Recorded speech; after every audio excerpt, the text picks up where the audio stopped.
주일을 맞이했습니다. 새로운 아침이고 또 새로운 달이 또 1년의 새로운 하반기가 시작되고 오늘부터 새로운 한 주가 시작됩니다.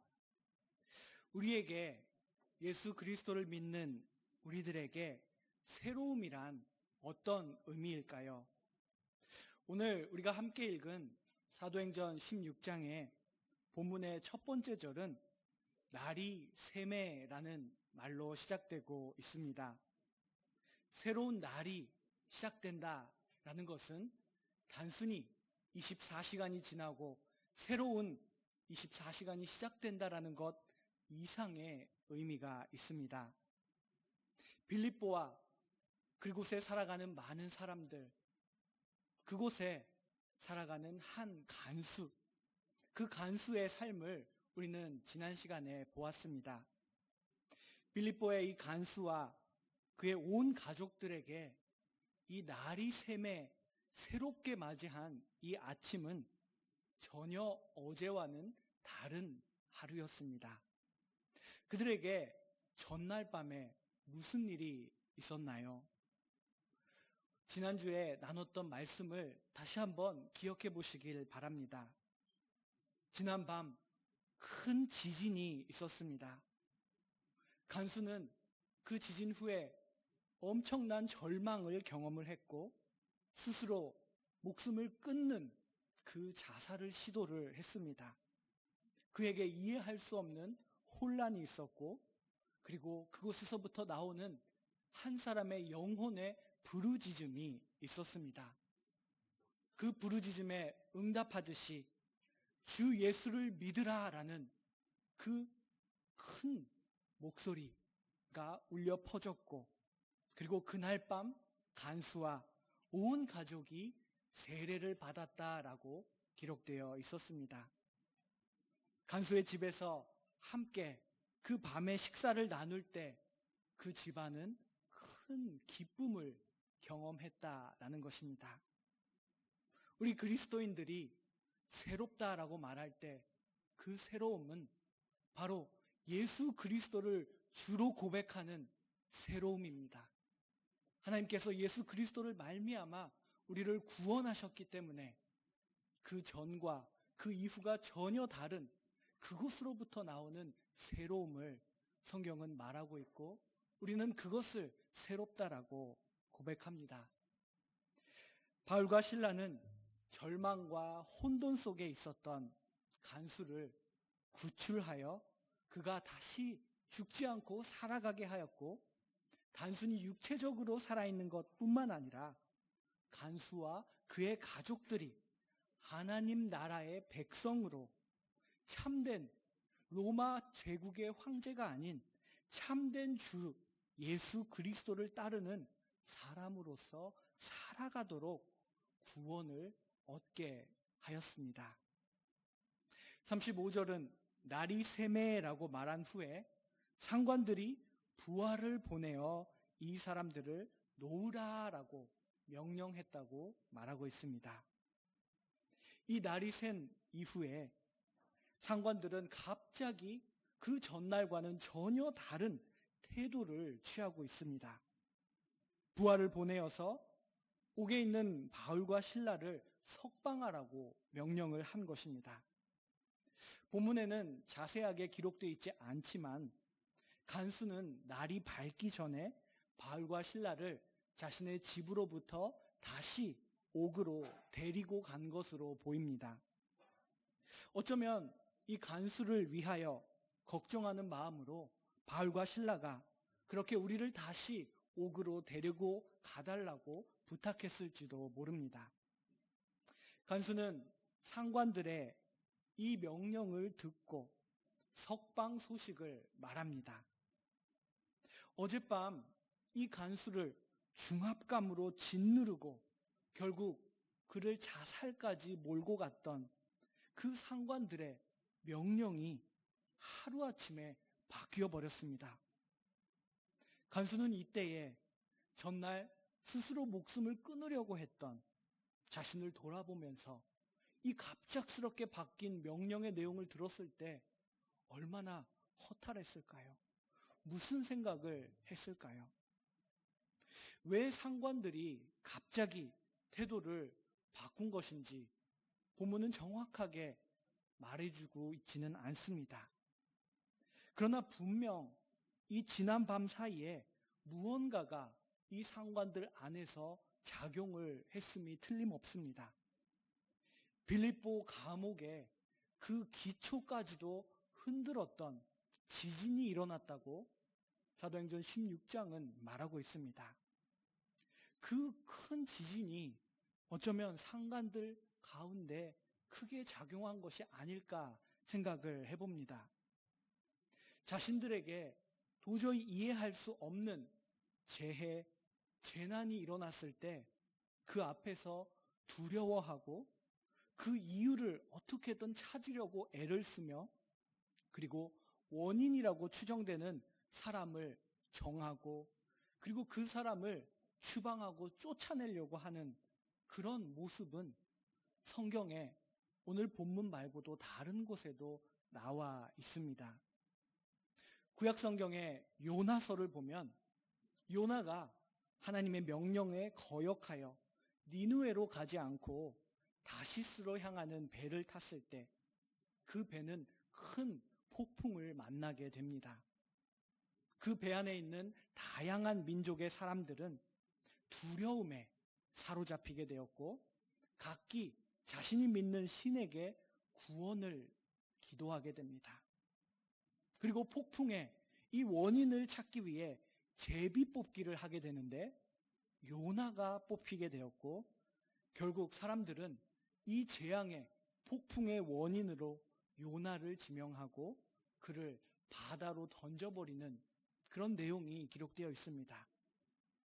구약 성경뿐만 아니라 신약 성경의 마가복음을 보면 예수님께서 레기온이라고 군대라는 그 이름을 가진 귀신을 쫓아내는 장면이 있습니다.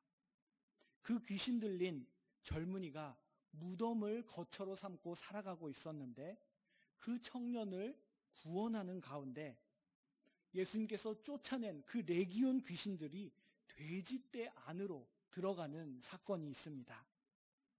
2,000마리의 돼지떼 안으로 그 귀신이 들어가자 그 돼지들이 죽어버리는 그런 소동이 마가복음에 기록되어 있습니다. 그때 그 지역의 사람들은 심히 두려워하였고 예수님을 소동의 원인으로 소동을 일으키는 자라고 규정하여 예수님을 추방하는, 쫓아내는 모습을 볼 수가 있습니다. 어쩌면 이런 요나서와 마가복음에 있는 이 모습들처럼 빌립보 이 도성의 상관들은 이 큰 지진을 경험했을 때 그 지진을 바울과 실라와 연관지었을지 모르겠습니다.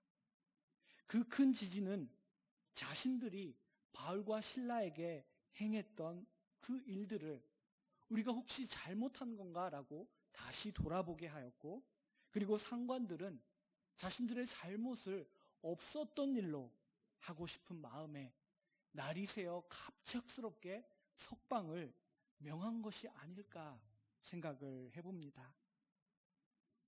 자신만만하고 자존심이 하늘에 닿을 듯 높았던 빌립보라는 이 도시의 상관들 안에 이전에는 경험해보지 못했던 어떤 큰 두려움이 찾아오게 되었고 그들을 다급하게 만들었고 다음날 아침 일찍 부하를 보내서 이 사람들을 놓으라라고 명령하게끔 만들었습니다.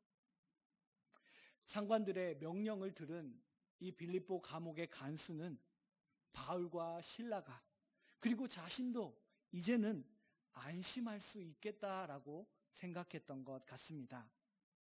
36절에 간수가 말합니다. 너희를 놓으라 하였으니 이제는 나가서 평안히 가라. 간수는 이 상관들의 명령을 듣고 안도하며 평안히 가십시오라고 말하고 있지만 바울의 견해는 달랐습니다. 지금 이 빌립보라는 로마 직할 식민지에서 일어나고 있는 이 모든 일들을 바울은 이 간수와는 다른 관점에서 보고 있었습니다. 지금 이 빌립보에는 예전에 한 번도 임하지 않았던 하나님의 나라가 임하고 있다라는 것입니다. 바울은 그 모든 일들을 바라보면서 그의 관점에서 말하기 시작합니다. 오늘 본문 37절에 나와 있는 바울의 말에 주목해 보기를 원합니다. 37절에 바울이 이르되 로마 사람인 우리를 죄도 정하지 아니하고 공중 앞에서 때리고 옥에 가두었다가 이제는 가만히 은밀하게 내보내고자 하느냐? 아니라 그들이 친히 와서, 즉 상관들이 친히 와서 우리를 데리고 나가야 하리라. 이렇게 바울은 말하고 있습니다. 바울은 이 지난날의 모든 일이 다 있었던 이후에, 그리고 날이 샌 이후에 이 시점에서 자신과 실라가 로마 사람, 즉 이 로마 제국의 시민권을 가진 사람이라는 사실을 밝히고 있습니다. 그리고 이 빌립보 도성이 그렇게 자랑스럽게 여겼던 로마의 법, 자신들은 로마의 문화와 로마의 법을 지킨다 라고 그렇게 자랑스러워했던 그 로마의 법을 바울이 기준으로 삼아서 너희들이 로마의 법을 기준으로 볼 때에 우리들에게 잘못된 절차를 밟았다. 너희들이 밟은 그 절차에는, 그 집행 내용에는 심각한 문제가 법률상 있다라는 지적을 하고 있습니다. 즉, 제대로 재판을, 조사를 하지도 않고, 그리고 죄를 정하는 그 과정을 거치지도 않고 공개적으로 때리고 옥에 가두었다는 그 사실을 바울은 이 37절에서 지적하고 있습니다. 바울이 이 말을 상관들에게 전했을 때 그들은 또다시 두려워했다라고 기록되어 있습니다. 무엇보다도 바울과 실라가 로마 시민이었다, 로마 시민권을 갖고 있었다라는 그 사실을 두려워했다라고 기록되어 있습니다. 사도행전에 앞으로 이 로마 시민권을 가진 바울과 실라의 모습들이 계속해서 나오게 될 것입니다. 그런데 왜 그토록 이 당시 1세기에 로마 세계에 살고 있었던 사람들은 이 로마 시민권을 가진 사람들에 대한 처우를 그렇게 두려워했던 것일까요? 이 사실을 이해하기 위해, 이 이해를 돕기 위해 한 로마의 역사 속에 기록되어 있는 에피소드가 우리들에게 도움을 주지 않을까 생각합니다. 로마의 변호사 또 웅변술자로 유명한 키케로라고 하는 사람이 있었습니다. 시세로라고 불리기도 하는데요. 이 키케로라고 하는 사람이 로마의 부유한 귀족인 로마 지방 총독 가이우스 베레스라고 하는 사람에게 제기한 유명한 소송의 사건이 있습니다. 그 당시 복음서에도 기록되어 있듯이 로마 제국 그 세계 안에는 소규모의 부정을 저지르는 세리와 같은 사람들이 있었습니다. 그런데 그것은 소규모의 부정이었고 그 부정을 대규모로 범하는 사람들이 있었는데 바로 그 대표적인 사람들이 지방 총독들이었습니다. 이 베레스라고 하는 지방 총독은 시칠리아, 로마 제국의 시칠리아에 부임을 하게 되었는데 그곳에서 무자비하게 부당한 이익을 챙겼습니다. 세금을 과도하게 가했고 부동산을 가압류하기도 했고 유명한 명작 예술 작품을 수탈하는, 그렇게 자신의 이익을 챙기는 일을 했던 것입니다. 그런데 무엇보다 이 베레스라고 하는 지방 총독이 실수했던 것은 바로 사람들, 자신을 지적하고 고발하거나 반대하는 사람이 있으면 그 사람들을 십자가형에 처해서 죽였다라는 것입니다. 십자가형은 우리가 잘 알듯이 옷을 벗기고 그리고 그 사람들을 모든 사람들 앞에 보이게 하는 그런 수치스러운 처형 방법이었습니다. 그래서 그 수치와 고통은 로마 시민에게는 있어서는 안 된다라고 그렇게 사람들은 로마의 법은 정하고 있었습니다. 그런데 이 베레스라고 하는 지방 총독은 로마 시민임에도 불구하고 자신을 지적하고 방해했을 때 십자가형을 처했던 것입니다. 결국 시실리아의 사람들은 함께 힘을 모아서 젊은 변호사, 유능한 변호사 이 키케로를 찾아갔고, 그리고 결국 키케로가 소송을 했을 때 베레스는 사형에 처하게 되는 그러한 유명한 소송의 사건이 있었습니다. 이 키케로의 사건 이후로 로마의 정치와 통치 체제에는 많은 사람들이 로마 시민권자를 결코 수치스럽게 해서는 안 된다. 결코 그들에게 함부로 처형을 해서는 안 된다라는 큰 경고가 주어졌던 것입니다. 이런 역사의 에피소드를 통하여 우리가 알 수 있는 대로 지금 이 빌립보의 상관들은 바울과 실라가 로마 시민권을 갖고 있었다는 사실에 심히 두려워하고 있습니다. 그들이 감추었던 부정이 드러날까 봐, 이 일을 통하여 자신들이 어떤 처벌을 받게 될까 두려워하고 있었다라는 것입니다. 38절 후반에 두려워하여라고 기록되어 있습니다. 바울은 이 상황 속에서 그들보다 바울과 실라가 도덕적으로도 더 우위적인 위치에 있다는 것을 밝혀냅니다. 그리고 로마 시민권을 가진 자신들이 법적으로도 또 로마의 정치 시스템 안에서도 우위에 있다는 것을 나타냅니다. 그런데 바울은 자신의 자존심을 위해 이런 것들을 말하고 있는 것이 아닐 것입니다. 바울이 왜 이 빌립보에 왔는지 우리는 기억해야 합니다. 그는 예수 그리스도의 복음을 전하기 위해 이 빌립보에 하나님의 나라가 임하도록 이곳에 와 있는 사람입니다. 그래서 그는 예수 그리스도의 복음을 전하는 사람들이 결코 흉악한 범죄자가 아니고 감옥에 갇혀야만 하는 사람들이 아니라는 것을 공개적으로 이 빌립보 도성의 모든 사람들에게 전하는 그 과정을 밟고 있었던 것입니다. 바울은 자신이 요구할 수 있는 것을 요구했습니다. 그리고 결국 바울은 그것을 받아냈다는 것을 39절을 통해서 알 수가 있습니다. 상관들이 와서 권하여 그들을 데리고 나가 그 성에서 떠나기를 청했다.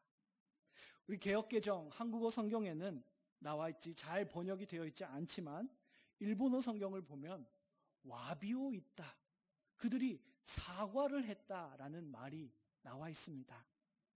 명령만 내리는 것이 아니라 자신들의 잘못을 인정하고 바울과 실라를 찾아와서 사과를 하고 친히 감옥에서 공개적으로 그들을 석방시키는 일을 하였다라는 것을 39절은 말하고 있습니다. 여기서 우리는 한 의문을 갖게 됩니다. 바울은 왜 이렇게 늦은 시점에서 자신과 실라가 로마 시민권을 갖고 있었다는 사실을 말했을까라는 질문입니다. 그들의 옷이 찢어지고 벗겨지고 그리고 매를 맞고 채찍을 맞을 때 얼마든지 그때 우리들은 로마 시민이라고 말할 수 있었을 것입니다. 이런 상황을 생각해 볼 때 바울과 실라는 의도적으로 일부러 자신들이 로마 시민권을 갖고 있다는 사실을 이때까지 말하지 않았다라는 것을 생각해 볼 수 있습니다. 빌립보라는 이 도성은 로마 직할 식민지였고 그곳 사람들은 특별히 황제에 대한 충성과 로마 문화와 법을 이행하면서 스스로를 자랑스럽게 생각하는 사람들, 그런 도시였습니다. 그런 빌립보에서 바울과 실라가 빠른 시점에 우리는 이 로마 시민권을 가진 사람이니 너희들은 우리에게 무례하게 행동하지 말라라고 말하고 다녔다면 결국 바울과 실라 또한 빌립보 사람들과 다를 바 없이, 그들의 자랑과 다를 바 없이 우리는 로마에 속한 특권을 가진 사람이라고 말하는 뻘이 돼버립니다. 그러나 바울과 실라는 로마 시민권자이기 이전에 하늘의 적을 둔 사람, 바울은 빌립보서에서 이 사실을 강조합니다. 하늘의 본적을 둔 사람이라고 그 사실을 강조하고 있습니다. 그들은 자신들이 하나님 나라의 시민이기 때문에 복음을 전하는 그 과정에 있는 고난을 받을 수가 있었던 것입니다. 사도행전을 우리는 16장까지 읽어왔는데 그동안 읽어왔던 그 장을 돌아보면서 다시 우리가 읽고 있는 본문을 끊임없이 되새기는 과정은 큰 은혜로 다가옵니다. 사도행전 9장에서 아나니아를 통하여 아직 사울이었을 때에 바울을 하나님께서 어떻게 부르셨는지 그 예수님의 말씀을 기억해 보길 원합니다. 사도행전 9장 16절에서 예수님, 부활하신 예수님이 다메섹 도상에 사울을 만나셔서 이렇게 말씀하셨습니다. 그가 내 이름을 위하여 얼마나 고난을 받아야 할 것을 내가 그에게 보이리라. 예수님은 바울을 부르면서 예수 그리스도의 이름을 전하는 그릇으로 삼으면서 그 이름 때문에 얼마나 고난을 받아야 할지를 보일 것이다 라고 말씀하셨고, 그리고 바울 또한 자신이 그 사명을 맡은 그릇이라는 것을 너무나 잘 알고 살아가고 있었습니다. 우리가 저번에도 봤지만 사도행전 14장 22절에서 그가 갈라디아 지역에 있을 때 그는 그곳에 세운 교회들에게 이렇게 말합니다. 우리가 하나님의 나라에 들어가려면 많은 환난을 겪어야 할 것이다. 하나님 나라를 향하여 가는 사람들에게 환난이 있을 것이다라는 것을 말했고 그는 그러한 삶을 살았습니다. 또한 훗날 바울이 이 빌립보에 생긴 교회 에클레시아에 보낸 빌립보서라는 서신을 보면은 1장 13절에서 바울은 이렇게 말합니다. 이러므로 나의 매임이 그리스도 안에서 모든 시위대안과 그 밖에 모든 사람들에게 나타났다. 바울은 자신이 옥에 갇힐 때마다 그 옥에 있는 그 병사들에게, 그리고 이 옥 밖에 있는 도성의 모든 사람들에게 자신의 매임이 그리스도 안에서 그리스도를 나타내는 그 하나의 통로고 도구가 되었다는 사실을 이 빌립보 성도들에게 말합니다. 이때 바울은 분명 자신이 실라와 함께 빌립보 감옥에 갇혀 있었던 그 일을 기억하면서 이 빌립보 서신을 썼을 것입니다. 바울과 실라는 고난, 환난을 좋아해서 그 고난과 환난을 쫓아가며 바라보는 사람들이 결코 아닙니다. 그들은 하나님의 나라를 바라보기 때문에 그 하나님 나라를 바라보는 삶 가운데 있는 고난과 환난을 능히 겪어낼 수 있는 사람들이었습니다.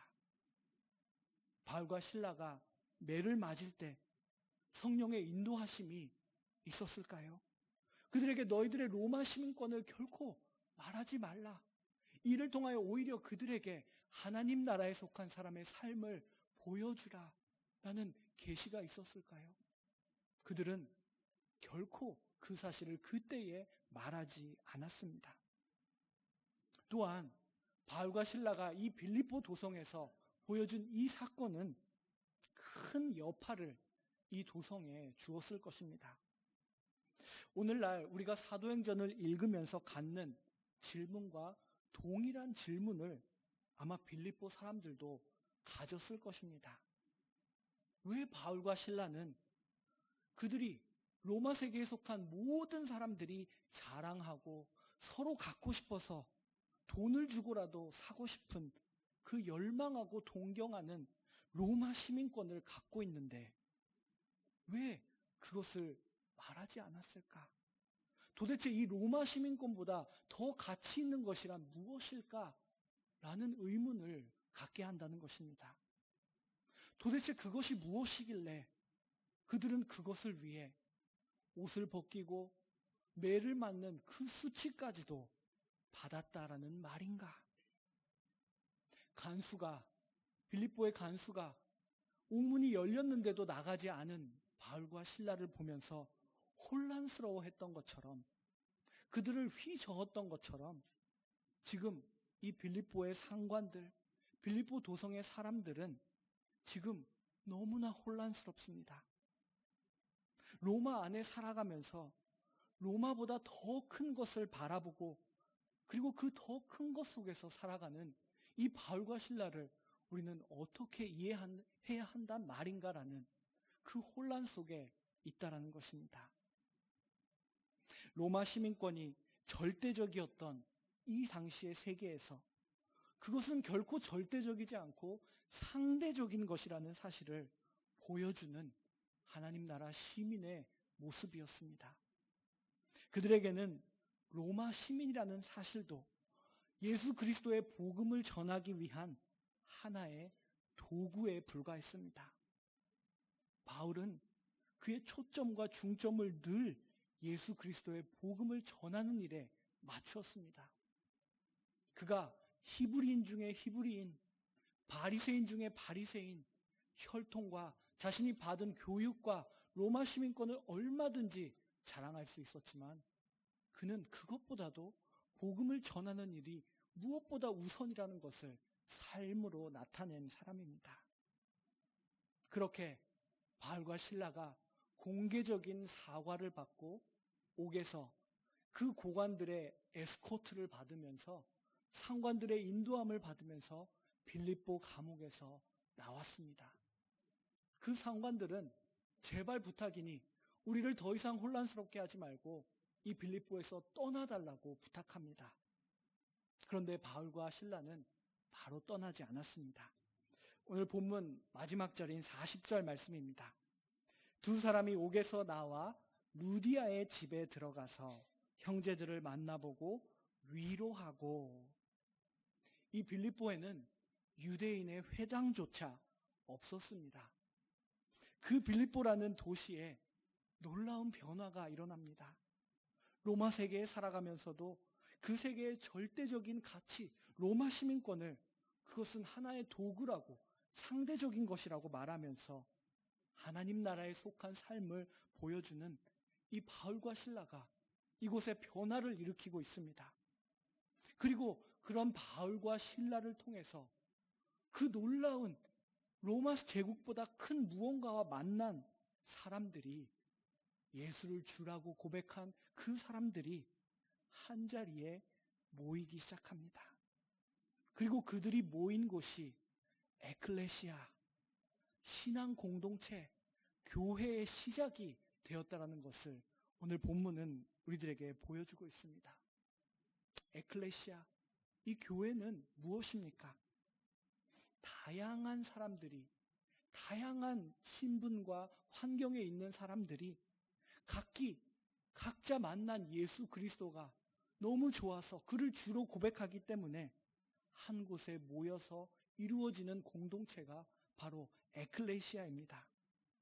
그곳에 예수 그리스도를 통하여 생명력과 호흡이 주어져 나아갑니다. 루디아의 집에 사람들이 모여 있었습니다. 루디아와 함께 안식일 강가에서 기도했던 여인들이 그곳에 있었을 것입니다. 루디아와 함께 세례를 받았던 그 집에 사람들, 가족들이 있었을 것입니다. 점치는 귀신에 들렸던 여종이 그곳에 있었을 것입니다.